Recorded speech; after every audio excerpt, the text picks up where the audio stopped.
C'est un appel pressant vers le lieu de la prière. C'est un appel pressant vers le lieu de l'intercession. C'est un appel pressant vers le lieu de la communion. C'est un appel pressant vers le lieu de l'intimité. Mes genoux sont mouillés. Je n'abandonnerai pas dans le lieu de la prière. Mes genoux sont mouillés. Je passerai du temps avec Dieu jusqu'à ce que le réveil éclate. Mes genoux sont mouillés. Je passerai du temps jusqu'à ce que je voie un renversement de situation. J'aime ce que Job a dit dans Job 14 verset 14. Il a dit, « Tous les jours du temps qui m'est imparti, j'attendrai jusqu'à ce que mon changement arrive. » Mes genoux sont mouillés. Qui a entendu pareille chose? Qui a vu une telle chose? Une nation naît-elle en un seul jour? La terre enfantait-elle en un seul jour? Dès que Sion, mes genoux sont mouillés, je me livre à la prière. En êtes-vous conscient? Il n'existe aucun homme sur la face de la terre qui ait le don de la prière. La prière n'est pas un don. La prière est une discipline. On ne reçoit pas le don de prier. On se discipline à prier. Dans Actes chapitre 6 verset 4, il est dit, « Mais nous nous consacrerons à la prière et au ministère de la parole. » Ainsi, la prière est quelque chose à laquelle on se consacre. Est-ce que je me fais comprendre? Quiconque comprend le mystère de l'intimité doit savoir que sans la prière, il est sans puissance.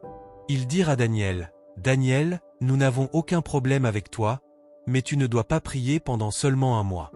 Après un mois, tu pourras recommencer à prier. » Certains d'entre nous auraient pensé qu'il était sage pour lui d'attendre la fin du mois. Mais Daniel dit, « Non, sans la prière, je suis mort. Un mois sans prière fait de quelqu'un. Une semaine sans prière fait une semaine. » Daniel dit, « Je prierai. » Peu importe le décret. Il y a quelque chose dans la prière. La prière est aux croyants ce que, tout comme Dieu est à votre véhicule, ainsi la prière est aux croyants. Vous devez comprendre que la prière est votre respiration spirituelle. Vous devez comprendre que la prière est votre ambiance. La prière est votre atmosphère. Dans Luc 18 verset 1, il leur adressa une parabole pour montrer que les hommes doivent toujours prier, et ne point se relâcher. Des hommes, pas des garçons. Des hommes, pas des enfants. Les hommes doivent prier. Ainsi, ceux qui prient sont des hommes. Ceux qui prient sont mûrs. Ils ne se plaignent pas. Ils prient. Les hommes doivent prier et ne pas se décourager. Dans Luc 11 verset 1, la Bible dit ceci. Ils vinrent à lui et dirent, « Enseigne-nous à prier, de même que Jean a enseigné à ses disciples à prier. » Dieu cherche une génération qui prie, une génération de prière. Le pasteur Ben a dit qu'il prêchait pour un homme appelé Yongisho. Il prêchait dans l'église de Yongisho. Le pasteur Yongisho est décédé. Il a dirigé la plus grande église du monde. Et maintenant, il n'est plus là. Il prêchait dans l'église de cet homme, et le pasteur Bénin a dit que le moment était venu de manger. Il est allé chez cet homme pour prendre le petit déjeuner, et ils ont apporté la nourriture pour qu'il mange. La femme de Yongisho leur a servi le repas, et le pasteur Béni a commis une grande erreur. Il a demandé à Young de bénir le repas, et Young a béni le repas pendant 8 heures. Le gars était parti. Oui, oui, oui. Voilà ce que signifie être intoxiqué, être ivre. Il y a 3 catégories de personnes liées à l'alcool. Il y a ceux qui boivent, les ivrognes, et les complètement ivres. Ceux qui boivent prennent de l'alcool. Les ivrognes prennent beaucoup d'alcool. Ceux qui sont complètement ivres, c'est l'alcool qui les prend. Lorsqu'on dit d'un homme qu'il est sous l'influence de l'alcool, ce n'est pas une question de combien d'alcool il a pris. C'est une question de combien de lui-même l'alcool a pris. C'est cela, être ivre. Ivre, pendant 8 heures. Le pasteur Béni s'est endormi, puis s'est réveillé. L'Église fait l'expérience d'une faillite de puissance parce que nos genoux ne sont pas mouillés. Il ne s'agit pas de prier parce que vous avez un problème. Il ne s'agit pas de prier parce qu'il y a quelque chose dont vous avez besoin de la part de Dieu. Mais il s'agit de prier parce que vous êtes amoureux de Dieu. Vous êtes amoureux de Dieu. Je suis allé dans un pays africain. C'était un voyage de 4 heures et je priais en langue pendant tout le trajet. Je priais tout au long du trajet. Je priais en langue tout au long du trajet. Dès que j'ai atterri et que je marchais, Ils m'ont dit que l'agent de l'immigration m'a regardé. Il a dit, « Vos yeux sont trop rouges. Êtes-vous drogué ?» J'ai dit, « Drogué ?» Ils ont dit, « Non, non, vos yeux sont trop rouges. Nous devons vous faire un test. » J'ai dit, « Quels yeux? Comment cela est-il devenu un problème ?» Il a dit, « Non, non, il faut. » Ils m'ont emmené dans un coin, et j'étais là, puis ils m'ont mis dans une pièce. Ils ont fouillé mon sac, ils ont tout vérifié. Ils n'ont rien trouvé. Ils ont dit, « Pouvez-vous enlever votre costume ?» J'ai dit, « Pourquoi pas ?» Alors j'ai enlevé ma veste et je l'ai donnée au premier homme. Il s'est retrouvé au sol. Alors je l'ai ramassé. Le deuxième homme qui est venu s'est lui aussi retrouvé au sol. Puis le troisième a dit, « Non, non, non. Remettez votre costume. Remettez votre veste et partez. Partez simplement. » Mes genoux sont mouillés. Il y a une onction. Il a dit, « La maison de mon père sera appelée une maison de prière. Mais vous, vous en avez fait une caverne de voleurs. » Ainsi, lorsqu'un homme est en faillite de prière, il devient vulnérable aux voleurs. Lorsqu'un homme manque de la capacité de prier, il perd face aux voleurs. Il y a des choses qu'on vous vole parce que vous ne pouvez pas prier.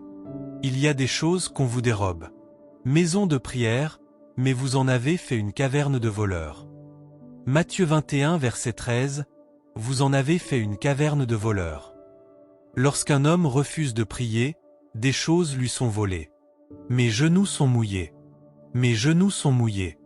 Mes genoux sont mouillés. C'est un appel pressant pour que vous passiez du temps avec Dieu dans le lieu de la prière. Passez du temps avec Dieu dans le lieu de l'intercession. Passez du temps avec Dieu dans le lieu du décret. Mes genoux sont mouillés. Mes genoux sont mouillés. Monsieur, Élie courba la tête entre ses genoux et commença à prier jusqu'à ce qu'une main d'homme apparaisse dans la nuée.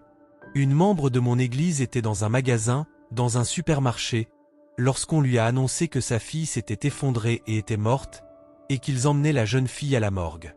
Elle a dit, « Ce n'est pas ce que notre pasteur nous a dit. Il nous a dit que lorsque ta foi dit oui, Dieu ne peut pas dire non. » Et elle a pris sa fille dans une pièce et s'est mise à prier le vendredi, du matin jusqu'au soir. Le corps de la fille était froid. Elle a continué le samedi. La fille était toujours froide. La mère a dit, « Si cette fille ne se relève pas, j'irai avec elle. Il faut que ce soit au plus tard dimanche. » Puis, elle est revenue à la vie. N'acceptez pas un non comme réponse. Mes genoux sont mouillés. Dieu est en train de susciter une génération de personnes qui se livreront à la prière. La prière n'est pas faite pour des événements. La prière est un style de vie. Est-ce que je parle ici? Il y a aujourd'hui des gens qui ont abandonné leur autel de prière. Il y a aujourd'hui des gens dont les genoux sont devenus secs.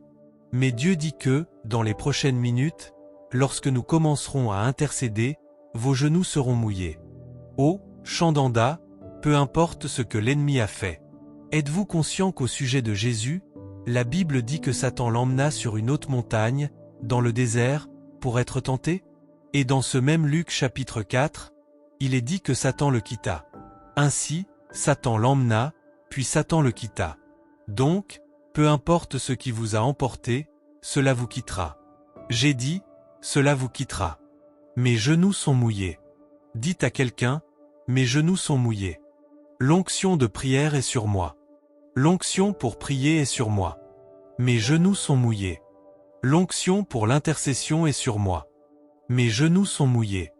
Je quitte la conférence de restauration avec l'onction pour prier. Mes genoux sont mouillés. Je quitte la conférence de restauration avec une onction d'intercession. Mes genoux sont mouillés. Et le Seigneur commence à vous utiliser. Écoutez.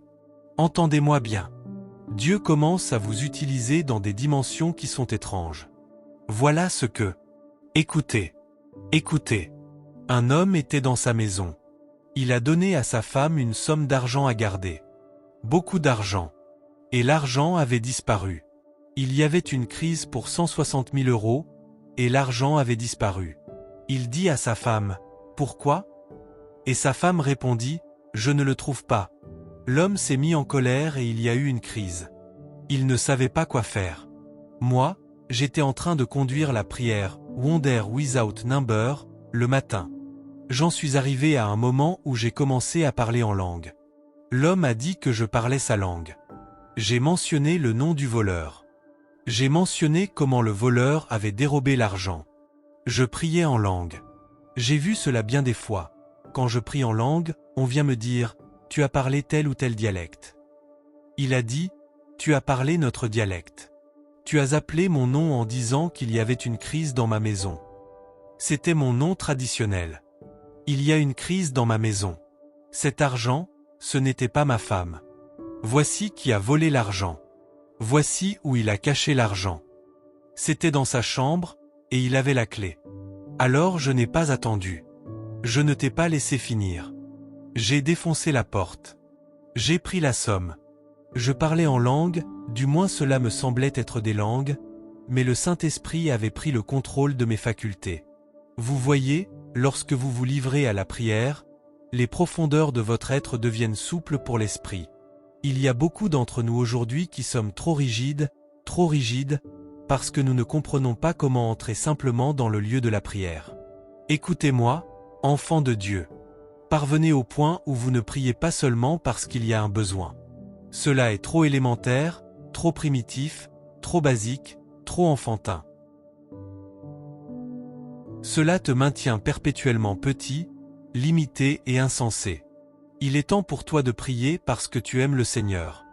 Je suis en communion avec Dieu parce que je l'aime.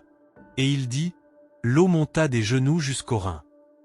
Dis à quelqu'un, mes reins sont mouillés. Dis, mes reins sont mouillés. Les reins sont le lieu de la fécondité. N'oublie pas que les pieds parlent de ton avenir. Tes genoux parlent de la prière. Tes reins parlent du fruit. Maintenant, mes reins sont mouillés. Il y a tellement de choses que tu portes à l'intérieur de toi. Il y a tellement de semences que tu portes à l'intérieur de toi. Est-ce que je parle à quelqu'un maintenant? Dans Psaume 103 verset 1, il est dit « Mon âme, bénis l'Éternel, et que tout ce qui est en moi bénisse son saint nom. » Il ne parlait pas de ton foie, de tes reins ou de tes intestins. Tout ce qu'il disait, c'était « Les entreprises qui sont en moi, les investissements qui sont en moi, bénissez l'Éternel, ô mon âme, et les universités qui sont en moi. Bénis l'Éternel, ô mon âme, et la grandeur qui est en moi. Bénis son saint nom. » Il y a tellement de choses en toi.